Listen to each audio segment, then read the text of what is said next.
नमस्कार। आप देख रहे हैं लोकहित न्यूज चैनल और आज हम आपको दिखाने जा रहे हैं एक और खास खबर। कांग्रेस पार्टी की ओर से देश भर में हो रही वोट चोरी को लेकर लगातार विरोध जताया जा रहा है।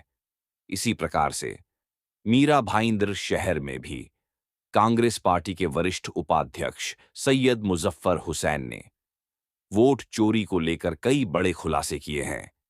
अभी हाल ही में सैयद मुजफ्फर हुसैन ने पत्रकार परिषद आयोजित करते हुए आरोप लगाया था कि कैसे भाजपा के विधायक नरेंद्र मेहता के परिवार के कुछ लोगों के नाम 145 विधानसभा क्षेत्र के साथ साथ 146 विधानसभा क्षेत्र में भी शामिल किए गए हैं।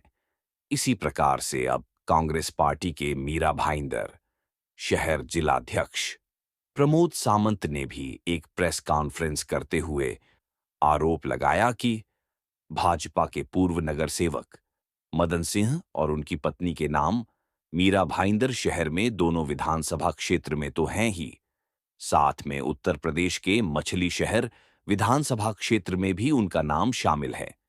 आइए हम आपको दिखाते हैं कि इस प्रेस कॉन्फ्रेंस में पत्रकारों को क्या जानकारी दी उन्होंने। शुरुआत करते हैं फोटो के साथ। ये है भाजपा के नगर सेवक मदन सिंह जी। अब विशेषता बात यह है कि पिछली बार की प्रेस कॉन्फ्रेंस में हमने आपको बताया था कि हमारे यहाँ के माजी सभापति, उनका नाम, उनके परिवार का नाम, अनिल वीरानी जी की बात कर रहा हूँ मैं, उनके और उनके पूरे परिवार का नाम 145 में भी था और गुजरात की सूरत और भावनगर की विधानसभा में भी था। आज मैं आपको उत्तर प्रदेश का एक उदाहरण देना चाहूँगा। ये है नगर सेवक मदन सिंह जी। इनका नाम आप अगर ढूंढेंगे तो इनका नाम इन्होंने एफिडेविट के अंदर जो दिया था, अब वो एफिडेविट के अंदर जो इनका नाम था वो 145 के अंदर मेंशन था, लेकिन उसके साथ साथ उनका नाम 146 के अंदर भी मेंशन्ड है। इतना ही नहीं, उत्तर प्रदेश के जौनपुर पार्लियामेंट्री कॉन्स्टिट्यूंसी के अंदर उनका नाम जाफराबाद पार्लियामेंट्री कॉन्स्टिट्यूंसी के अंदर भी रजिस्टर्ड है। सिर्फ उन्हीं का नाम नहीं, सिर्फ मदन सिंह जी, मदन उदित नारायण सिंह जी का नाम नहीं, साथ ही में उनकी धर्मपत्नी रीटा मदन सिंह जी, उनका भी नाम वहां पर रजिस्टर्ड है। ये उनका जाफराबाद का, ये उनका 145 का, ये उनका 146 ओवला माझीवाड़ा का। अब मजे की बात यह है कि जब हम जाफराबाद पहुंच ही गए थे तो सोचा थोड़ा सा और एक्सप्लोर करते हैं। तो जब हम जाफराबाद को एक्सप्लोर कर रहे थे तो हमारे ध्यान में आया कि वहां पर से 2024 के लोकसभा के उम्मीदवार कृपा शंकर सिंह जी थे। कृपा शंकर जी के एक और करीबी हमारे मीरा भाईंदर के भगवाधारी, आपको उनका फोटो दिखाऊंगा तो आप भली भांति पहचान जाएंगे उनको। ये उनका एक फोटो है नरेंद्र मोदी जी के साथ, नाम है शैलेश लालजी पांडे। ये उनका एक और फोटो, ये उनका दूसरा रूप, और अब तीसरा रूप में उनका आपको बताता हूं। इनका नाम भी मीरा भाईंदर कॉन्स्टिट्यूंसी के अलावा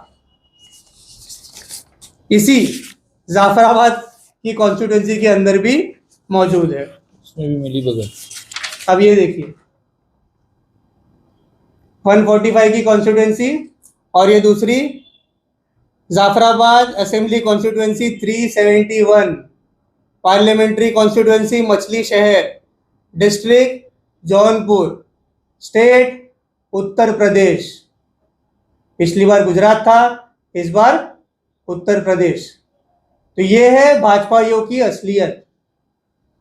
ये लोग जहां पर चुनाव होता है, ये लोग वहां पर अपना मतदाता यादी के अंदर नाम डलवाते हैं और उसके बाद में जब दूसरे राज्य में चुनाव होता है तो वहां पर उनका नाम वापस से डलवाया जाता है और वहां पर भी जाकर ये लोग मतदान करते हैं।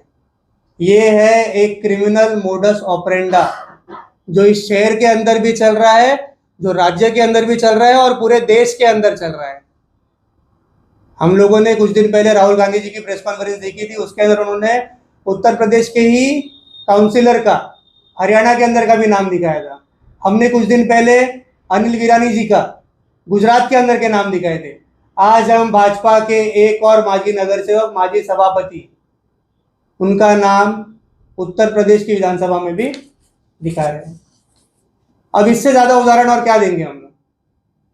वोट चोरी के अंदर हम लोग ने, ये हमारी 6वीं प्रेस कॉन्फ्रेंस होगी मेरे हिसाब से। हर प्रेस कॉन्फ्रेंस के अंदर हम लोगों ने अलग अलग पदाधिकारियों के नाम बताए, अलग अलग नगर सेवकों के नाम बताए, अलग अलग पदाधिकारियों के परिवार वालों के भी नाम बताए।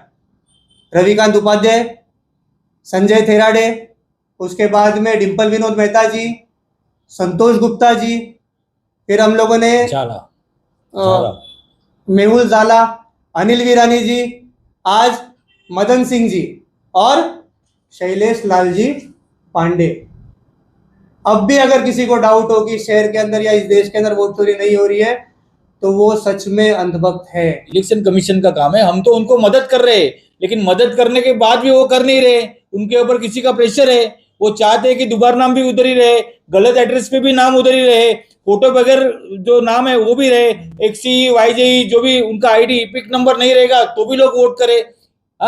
जिनका यहाँ पर रेसिडेंशियल प्रूफ नहीं है वो इलेक्ट्रिसिटी के बिल के साथ नाम डालते रहे, हम उसके ऊपर कुछ बोले नहीं, बोलने के बाद भी कार्रवाई हो नहीं। ये सब उनकी मॉडस ऑपरेंडी है। आज जिनको इसके ऊपर एक्शन लेना है इमीडिएट, वो आदमी भी अभी सोच रहा है मैं एक्शन लूं या नहीं लूं। मैं अगर एक्शन लूं तो मेरा कहीं तो नौकरी तो नहीं चला जाएगा, मेरा ट्रांसफर तो नहीं हो जाएगा। ऐसे डर में ये जो ऑफिसर्स है वो रह रहे। तो हम इलेक्शन कमीशन को मदद करना चाहते। हमने इलेक्शन कमीशन की जो खामियां थी वो उनको दिखाई है, उसके ऊपर उन्होंने कार्रवाई करनी चाहिए। अभी मैं ऐसा सोचता हूँ, आप सभी सम्माननीय पत्रकार बंधु, आपके सामने हमने 6-7 बार प्रेस लेके हमने बातें रखी। अभी जो सवाल है ये आगे क्यों नहीं हो रहा है, कांग्रेस के नाम क्यों नहीं है, या कांग्रेस के नाम कौन खोजेगा, उनको खोजने दो। हम चाहते हैं, हमने लोगों को डबल नाम की यादी दी लेकिन उन्होंने किया नहीं। मेरे साइन से हमने 18,000 नाम डिलीट करने का अगस्त 2024 को हमने लेटर दे चुके हैं, फिर भी अगर डिलीट नहीं हुआ है तो इलेक्शन कमीशन और सत्ताधारियों की गलती है जो इलेक्शन कमीशन को चला रहा है। लेकिन ये सब सवाल जो आप हमें पूछ रहे हैं ना, आपको भाजपा को पूछने पड़ेंगे और प्रशासन को, एडमिनिस्ट्रेशन को, इलेक्शन कमीशन को आपको पूछना पड़ेगा। वो क्या जवाब देते हो बताओ। हमने जो गुन्ना दाखिल करने को बोला है उसके लिए उनको नोटिस देने को बोली है, उसके ऊपर अभी तक 1 हफ्ता हो गया, आपने कार्रवाई क्यों नहीं की, ये आप उनको पूछना चाहिए। और मैं सोचता हूँ आप सब समझदार लोग हैं, आप जरूर उनको पूछेंगे। तो मेरा सवाल आपसे है कि आपने जो भी नाम खुलासे करते हैं कि महाराष्ट्र में भी हैं उनके नाम और गुजरात में, जैसे अभी आपने बताया उत्तर प्रदेश में, तो एक कोइंसिडेंस भी हो सकता है कि एक ही नाम की 2 व्यक्ति हो या 2 नाम के 1 व्यक्ति हो। ऐसे कैसे आप वेरीफाई कैसे करेंगे कि वही व्यक्ति है जिसके नाम यहाँ पर भी है वहां पर भी है? कई लोगों के ऐसे नाम हो सकते हैं कि भाई सेम नाम भी वहां पर किसी और व्यक्ति का होगा। मैं दे दूं सवाल? देखो, मैं फिर से एक बार बता रहा हूँ, हमने उनके नाम बताए, हमने किसी चीज़ पे ऑब्जेक्ट किया है, हम कंप्लेंट लेके पुलिस स्टेशन पहुंच चुके हैं। इन्वेस्टिगेशन करना उनका काम है, हमने कंप्लेंट दी है, इन्वेस्टिगेशन करना पड़ेगा ना। अगर हम कोर्ट में जाते हैं तो पिटीशन एडमिट होने के बाद इन्वेस्टिगेशन होता है, पैरवी होती है उसकी, दोनों बाजू से सुना जाता है, उसके बाद ही होगा वो। और दूसरा मैं एक बार एग्जांपल लेता हूँ, जब मैं आपके सामने जब कोई नाम पेश कर रहा हूँ ना, ठीक है, तो उसका डिटेल एनालिसिस करने के बाद मैं आपको पेश, जैसे मैंने आपको लास्ट टाइम बताया था कि उनके एफिडेविट के ऊपर उनके पुराने XE नंबर, YJ नंबर जो भी उनका है उन्होंने वहां पर मेंशन किया हुआ है। उसके बाद में उन्होंने अपने प्रॉपर्टी के डिटेल्स वहां पर मेंशन किए हुए हैं। उसके बेसिस के ऊपर ये इन्वेस्टिगेशन किया जा रहा है, उसके बेसिस के ऊपर जो एनालिसिस है उसके बाद में आपके सामने ये पुरावे लेकर आ रहा हूँ। अब देखो, अब आपसे जो सवाल पूछा था उसका इलेक्शन कमीशन ने वेरिफिकेशन कैसे दिया। अब ये 146 के डिम्पल विनोद मेहता जी की मैं बात करता हूँ, एग्जांपल देता हूँ मैं आपको। हमने बताया कि डिम्पल विनोद मेहता जी का नाम 3 जगह था, 146 के अंदर था जो उन्होंने पहले अपने XE में एफिडेविट में मेंशन किया था। उसके बाद में उन्होंने एक और XE नंबर जनरेट किया था उनके ओरिजिनल एड्रेस के ऊपर। उसके बाद में उन्होंने इस इलेक्शन के लिए 145 के अंदर भी नाम रजिस्टर किया था। और ये सेम चीज इलेक्शन कमीशन ने अपने पत्र में वेरीफाई करके दिया कि हमने जो बोला वो एकदम फैक्चुअल इंफॉर्मेशन आपको दी। सेम चीज संजय थेराडी का भी उन्होंने हमें वेरीफाई करके दिया कि उनका भी नाम 2 जगह है, 145 के अंदर भी है, 146 के अंदर भी है। हमने अनिल विरानी जी का भी दिया, वो भी हमने गुजरात कमीशन को भेजा है। हमने यहाँ पर मीरा भाईंदर कमीशन को भी भेजा है, वो भी वेरिफिकेशन होके आएगा। हम जो आज आपको नाम दे रहे हैं वो भी वेरीफाई करके आएगा।